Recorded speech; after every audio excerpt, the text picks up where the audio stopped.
দুর্গার আগমনে উল্লাসে আলিঙ্গনে মহামারী মুছে যাবে আজ। ঢাকের পিঠে পড়লো কাঠি, পুজো হোক জমজমাটি, নতুন সাজে সেজেছে আকাশ।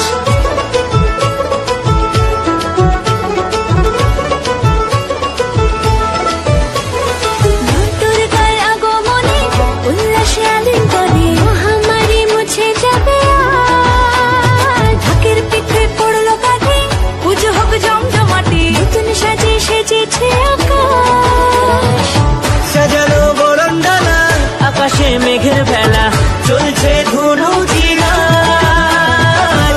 আসলার ঘন্টা বাজে, এলো মা নতুন সাজে, আকাশে পূজার Bangla. Hello everyone, welcome back to another video. তো বন্ধুরা, আজকে আমরা কিন্তু চলে এসেছি বরানগরের নেতাজি কলোনি লোল্যান্ড সার্বজনীন দুর্গা উৎসব কমিটির যে পুজো মণ্ডপ সেইখানে। তো ইতিমধ্যে দেখতে পাচ্ছ মণ্ডপের কাজ কিন্তু প্রায় অনেকটাই এগিয়ে গেছে। তো এবার এখানকার থিম হচ্ছে জাহাজ। ভেতরে যখনই তোমরা ঢুকবে, ভেতরে ঢুকলেই তোমরা দেখতে পারবে জাহাজের ভেতরে কিন্তু বিরাট এক শহর তৈরি করছে এই নেতাজি কলোনি লোল্যান্ড সার্বজনীন দুর্গোৎসব কমিটি। তো আজকের ভিডিওটা চলো শুরু করা যাক। আচ্ছা, এখানে কিন্তু বিভিন্ন রকম জিনিসের ছাঁচ আছে। ওখানে যেমন দেখো ব্যাঙের ছাতা যেটা, সেইটা কিন্তু ছাঁচগুলো এখানে কিন্তু রাখা আছে। আর এদিকে কিন্তু যতদূর চোখ যাচ্ছে কত শোলা, তারপরে এইরকম কিছু জিনিসপত্র রাখা আছে যেগুলো দিয়ে কিন্তু পুরো মণ্ডপটাকে সাজানো হবে।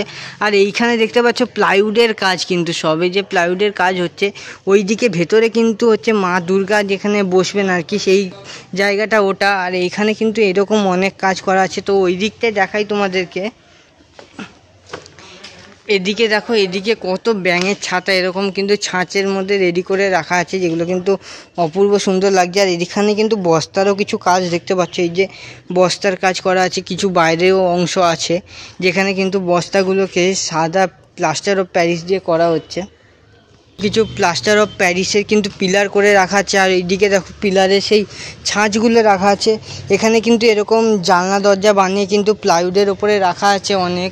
আর এখানে দেখো সেগুলোকে রং করে করে রাখা আছে, সেরকমটাই দেখালাম তোমাদেরকে, যে ব্যাঙের ছাতাগুলো কিন্তু ভেতরে রাখা আছে। আর এই হচ্ছে কিন্তু মণ্ডপের বাইরের অংশ, যেখান দিয়ে কিন্তু মণ্ডপে এন্ট্রি করানো হবে। এই দেখো এখানেও কিন্তু অনেক পিলার রাখা আছে।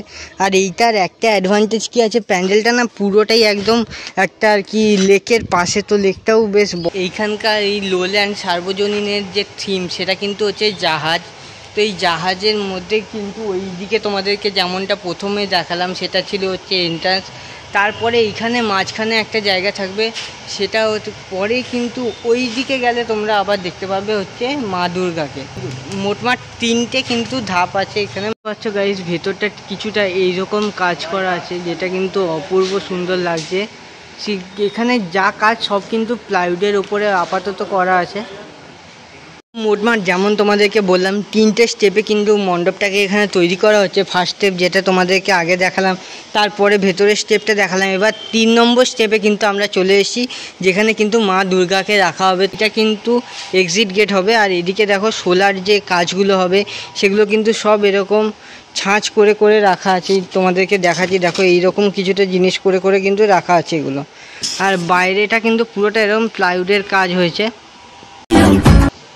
তো বন্ধুরা, 2023-এ প্রত্যেকটা পুজো মণ্ডপ কিন্তু কিছু না কিছু চমক দিতে চলেছে। তো এবারে বরানগর নেতাজি কলোনি লোল্যান্ড সার্বজনীন দুর্গোৎসব কমিটিও কিন্তু একটা বিশাল বড় চমক দিচ্ছে, বানাচ্ছে একটা জাহাজ, যেটা কিন্তু 3টে স্টেপ থাকবে জাহাজের মধ্যে। তো প্রথম স্টেপে থাকবে হচ্ছে কিভাবে জাহাজে সবাই এন্ট্রি করবে, তারপরে ভিতরে কিছু কার্যকলাপ থাকবে, তারপরে কিন্তু এসে তোমরা মা দুর্গার দর্শন হচ্ছে। জাহাজটা কিন্তু বিশাল বড় জায়গা নিয়ে করা হচ্ছে, যেমনটা তোমাদের বললাম। পাশেই কিন্তু লেকের পাশে যেহেতু মণ্ডপটা হচ্ছে, তাই জন্যই আর কি আরও কিন্তু এই জাহাজের যে হচ্ছে, যে এই যে খোপ খোপ যে কাজ প্লাইউডগুলো, তার পেছনে যে ব্যাকগ্রাউন্ডটা সেটা কিন্তু এখন ওনারা করছে কালো কালারের প্লাইউড দিয়ে। বন্ধুরা, এতক্ষণ ভিডিও করার পরে বেসিক্যালি যেটা জানতে পারলাম, বাইরে থেকে কিন্তু এটা একটা জাহাজের মতো রূপ দেওয়া হবে। আর ভেতরে কিন্তু এই যে দেখতে পাচ্ছ, এই যে প্লাইউডের যে কাজগুলো হচ্ছে, ভেতর থেকে কিন্তু একটা শহরের মতো রূপ দেওয়া হবে। তো এই ছিল কিন্তু 2023-এ বরানগর নেতাজি কলোনি লোল্যান্ড সার্বজনীন দুর্গোৎসবের পুজো মণ্ডপের প্রস্তুতি। বন্ধুরা এতক্ষণ কিন্তু তোমাদেরকে দেখাচ্ছিলাম ওই পার থেকে, তো এবার আমরা চলে এসেছি কিন্তু পুকুরের এই পারে, যেখান দিয়ে কিন্তু জাহাজটাকে দেখতে অপূর্ব সুন্দর লাগছে। তো ওখানটায় দেখতে পাচ্ছ এটা হচ্ছে কিন্তু জাহাজের সামনের দিকটা, আর এটা হচ্ছে পেছন দিকটা। তো এই যখন তোমরা দুর্গা পুজোর সময় আসবে না, তখন কিন্তু এই পুরো পুকুরের চারিপাশটা নিয়ে কিন্তু লাইটিংয়ে একদম ঝলমলে থাকবে, আর পুকুরেও নিশ্চয়ই কিছু না কিছু লাইটিংয়ের ব্যবস্থা ওনারা করবে। অপূর্ব লাগবে কিন্তু দেখতে। তো দেখতে পাচ্ছ জাহাজটা কিন্তু এখনই মানে বাঁশের স্ট্রাকচারেই কিন্তু বিশাল সুন্দর লাগছে, আর এইটার হাইট কিন্তু রয়েছে 35 ফুট। এবার বলি তোমরা এখানে আসবে কি করে। এখানে আসতে গেলে সব থেকে কাছে নিয়ারেস্ট মেট্রো স্টেশন বা রেলওয়ে স্টেশন যেটা বলে থাকো সেটা হচ্ছে বরানগর। তো এই বরানগর মেট্রো স্টেশন বা রেলওয়ে স্টেশন থেকে নেমে তোমরা নিচে অটো পেয়ে যাবে। এই অটোতে কিন্তু গিয়ে বলতে হবে যে আমরা নেতাজি কলোনি লোল্যান্ড যাব, বা নেতাজি কলোনি বললেই যথেষ্ট। তো যাবে যেখানে জনপ্রতি 10 টাকা ভাড়ার বিনিময়ে কিন্তু তোমরা চলে আসতে পারো নেতাজি কলোনিতে। তো এখানে এলে কিন্তু অনেকগুলো পুজো মণ্ডপ আছে এখানে, সেগুলো তোমরা ভিজিট করতে পারো, দেখতে পারো। আশা করছি আজকের ভিডিওটা তোমাদের ভালো লেগেছে। আর যারা ভিডিওটা ফেসবুক পেজ থেকে দেখছো তারা ফেসবুক পেজটাকে ফলো করতে পারো, আর যারা ইউটিউব চ্যানেল থেকে দেখছো তারা ইউটিউব চ্যানেলটাকে সাবস্ক্রাইব করে বেল আইকনটাকে অল করে পাশে রাখতে পারো। তো দেখা হবে নতুন একটা পর্বে নতুন একটা মণ্ডপের সাথে। ততক্ষণ ভালো থাকুন, সুস্থ থাকুন, ঘরে অ্যান্ড বাইরে ব্লগ অলওয়েজ দেখতে থাকুন।